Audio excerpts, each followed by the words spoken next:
Hello guys, നമുക്കിന്ന് എങ്ങനെയാണ് ഹെൽത്തിയും ടേസ്റ്റിയും ആയിട്ടുള്ള ദാൽ കിച്ചടി ഉണ്ടാക്കുന്നതെന്ന് നോക്കാം.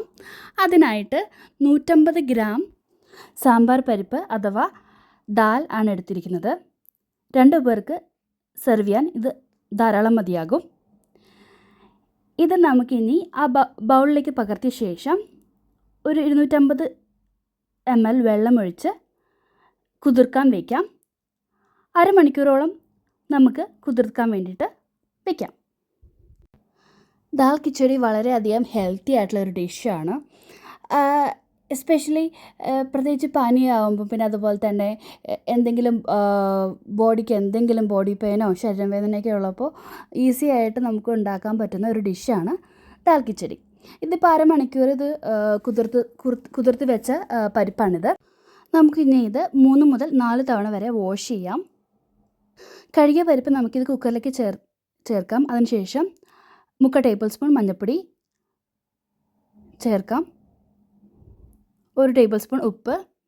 ഇത് രണ്ടും ചേർത്ത് സ്പൂൺ കൊണ്ട് നമുക്ക് മിക്സ് ചെയ്യാം. ഇത് എല്ലാ ഭാഗത്തും ആകാൻ വേണ്ടി പ്രത്യേകം ശ്രദ്ധിക്കുക. ഇതിന് ശേഷം ആവശ്യമുള്ള വെള്ളം നമുക്ക് ഇതിലേക്ക് ചേർക്കാം.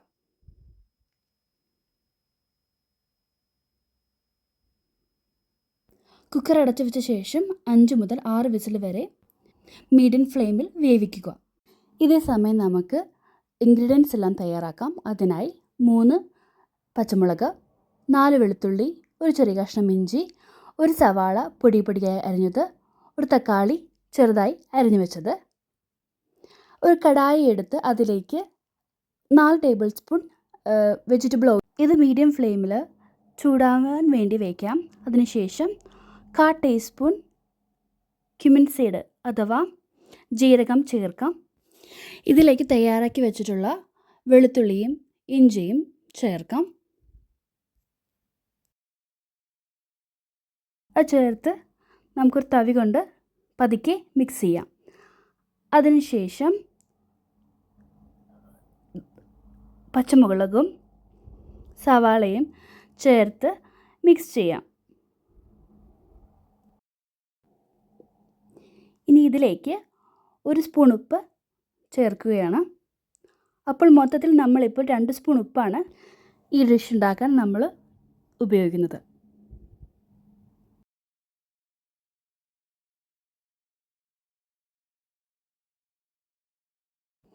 ഇപ്പോൾ സവാള നന്നായിട്ട് വെന്തിട്ടുണ്ട്. ഇനി ഇതിലേക്ക് 1/2 സ്പൂൺ കായപ്പൊടി ചേർക്കാം. അതിലേക്ക് ഇനി 1/4 ടീസ്പൂൺ മഞ്ഞൾപ്പൊടി ചേർക്കാം. അതുപോലെ തന്നെ 1/2 ടേബിൾ സ്പൂൺ മുളക് പൊടി ചേർക്കാം. 1/2 ടേബിൾ സ്പൂൺ ഗരം മസാല.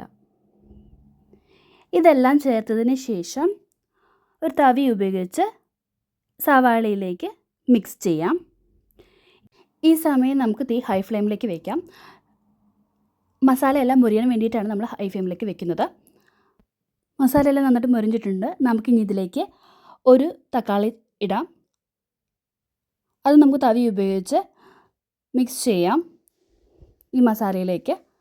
അതിനുശേഷം 2-3 മിനിറ്റ് മീഡിയം ഫ്ലെയിമിൽ വെച്ച് തക്കാളി വഴറ്റാം. തക്കാളി നന്നായിട്ട് വെന്ത് വന്നിട്ടുണ്ട്. ഇനി നമുക്ക് നേരത്തെ തയ്യാറാക്കി വെച്ചിട്ടുള്ള പരിപ്പ് ചേർക്കാം. എന്നിട്ട് നമുക്കത് തവി കൊണ്ട് മിക്സ് ചെയ്യാം. മിക്സ് ചെയ്ത ശേഷം 2-3 മിനിറ്റ് തിളയ്ക്കാൻ വയ്ക്കാം. അതിനുശേഷം നമുക്ക് വലിയൊരു കടായിലേക്ക് മാറ്റാം. എന്നിട്ട് 1/2 ടേബിൾ സ്പൂൺ ഗീ അഥവാ നെയ്യ് ചേർക്കാം. ഓപ്ഷണലാണ്, താല്പര്യമുള്ളവർക്ക് ചേർത്താൽ മതിയാവും. അതിനുശേഷം നമുക്ക് റൈസ് ചേർക്കാം. ജയ അരി അല്ലെങ്കിൽ പൊന്നി അരി ചേർക്കാം. ബസ്മതി ഉപയോഗിച്ച് ഉണ്ടാക്കുന്നവരുമുണ്ട്. എന്നിട്ട് നമുക്കിത് പരിപ്പിലേക്ക് നന്നായിട്ട് മിക്സ് ചെയ്യാം.